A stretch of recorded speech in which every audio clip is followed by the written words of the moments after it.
I feel like our culture is collapsing.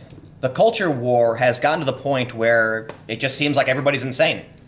Conor Daly is a professional race car driver, and apparently one of his sponsors, Lilly Diabetes, has pulled their decals from his car for an upcoming race because, I kid you not, his father, 30 plus years ago, used a racial slur in an interview.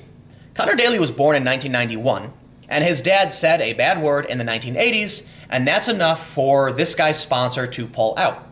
It just seems like it's getting more and more extreme. We heard of Papa John's when he got outed from his company because in a private phone call, he said the N-word, but he was deriding racism. He was angry with the racists.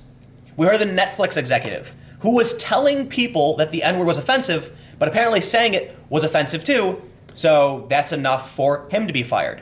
And now it's gotten so extreme that Conor Daly, who didn't even say any words, has lost, I don't know if it means he lost his sponsorship, but the decals have been removed from his car because of something his dad said before he was born.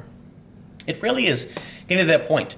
So I have to wonder what any of this actually means. What is going on with American culture that it seems like these rapid changes, these people get fired, some people don't. Look, James Gunn was fired from Guardians of the Galaxy for making offensive jokes 10 years ago.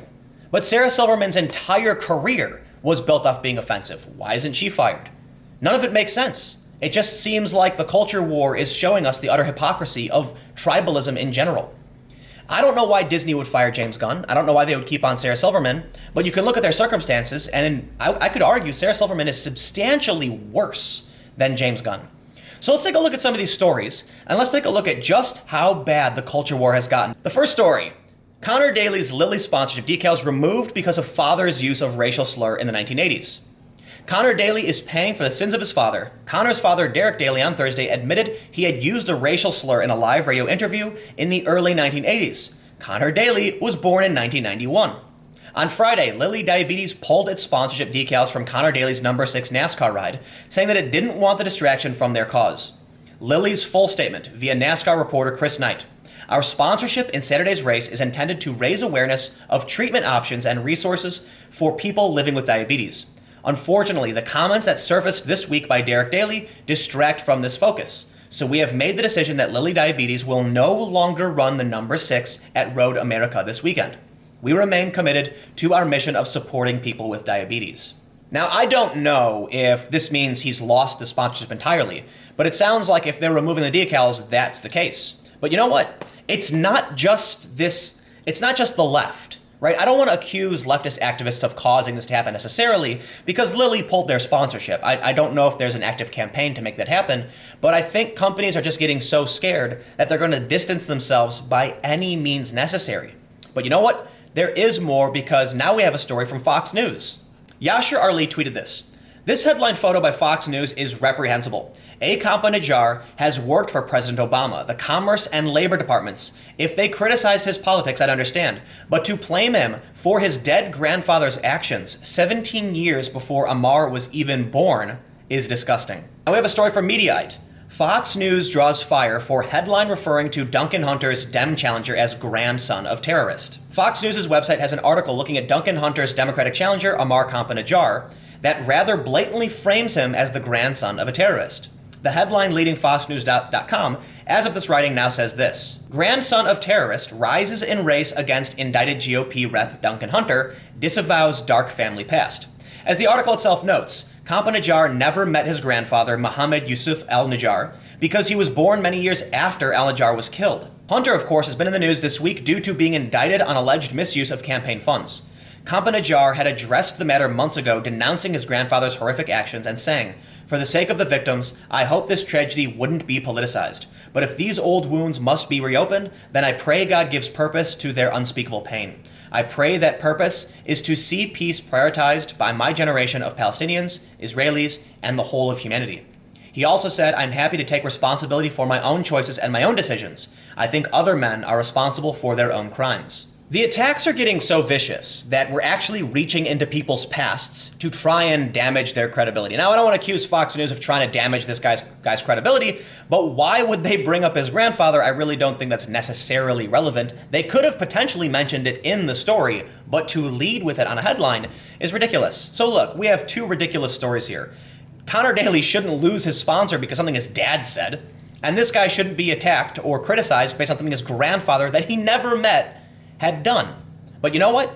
Another controversy has emerged because apparently I don't know if this guy's a celebrity or what his deal is, but it turns out he's a Trump supporter and he's a Ben Shapiro fan, and so now he has to apologize. From BuzzFeed, Israel Broussard from To All the Boys I've Loved Before has apologized after people found his old offensive tweets.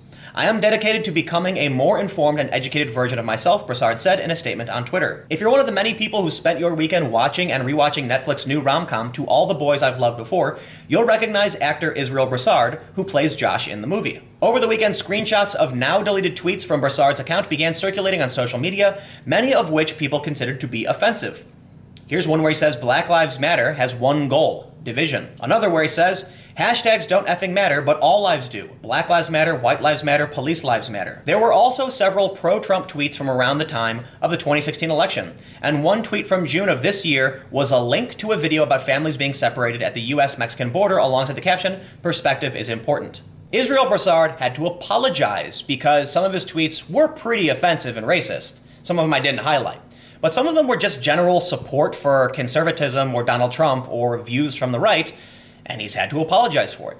Now, what I find really interesting in this whole feud, this whole culture war that's been going on, is that BuzzFeed has no problem writing about an actor who said things that were edgy or pro-Trump, but they're certainly not going to write about themselves. Nick Monroe on Twitter created a thread where he highlighted many posts from BuzzFeed journalists who are anti-white. In one image from Justin Ling, he says, LOL at MAGA accounts dredging up old tweets of mine where I say I hate white people. You don't have to look back that far, folks. I do hate white people, okay?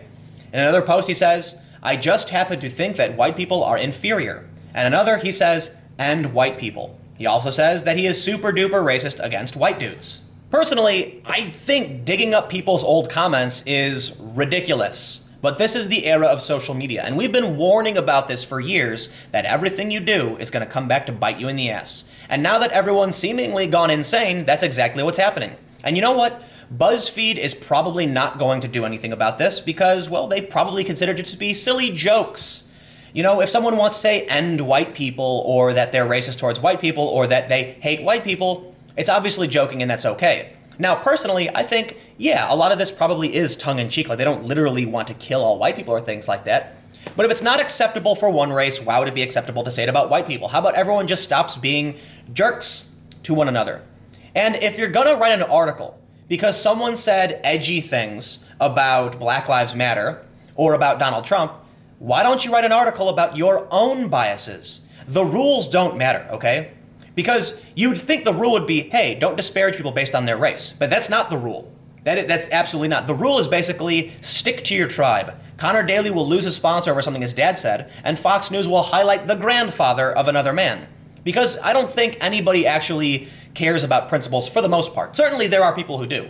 And I will say, I think a lot of people who watch my channel do care about principles, because you know that I am a very principled individual, and you know that I'm going to call people out regardless of where they sit. But what this says to me when we see issues like this is that, for one, businesses have no idea how to respond to the culture war.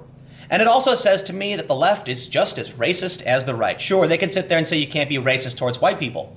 But when you look at the thread from Nick Monroe and just how many people at BuzzFeed are joking about how they hate white people and all the very disparaging things they've posted about white people, I have to say, listen, every joke has its truth. I understand you might be making a tongue-in-cheek comment, but you also have to realize that you're disparaging people based on the color of their skin.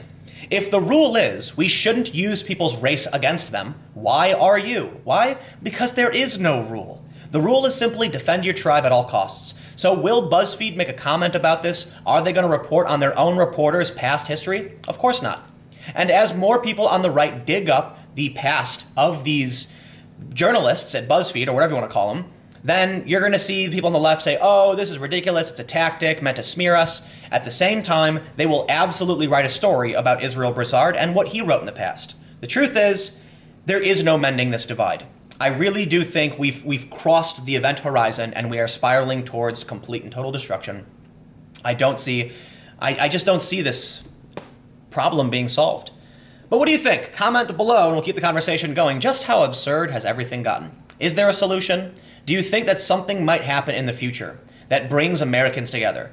Honestly, I feel like maybe if there was, I dare I say it, but yeah, usually war unites America, and that's worrisome to me. There's always got to be some outside threat to unify people, and right now, America is divided more than I've ever experienced in my life. And it could just be that, I'm 32, so I don't know what it was like in the past, but it feels like it's getting absolutely insane. Let me just reiterate how absolutely crazy it is that somebody would lose their sponsorship, the decals removed from their car, because of what their dad said. How crazy is it that someone would be criticized over what their grandfather did, someone they never met? It's just utter hypocrisy across the board. So again, comment below, we'll keep the conversation going. Stay tuned, new videos every day at 4 p.m. and new videos up on my second channel, youtube.com/TimCastNews, starting at 6 p.m.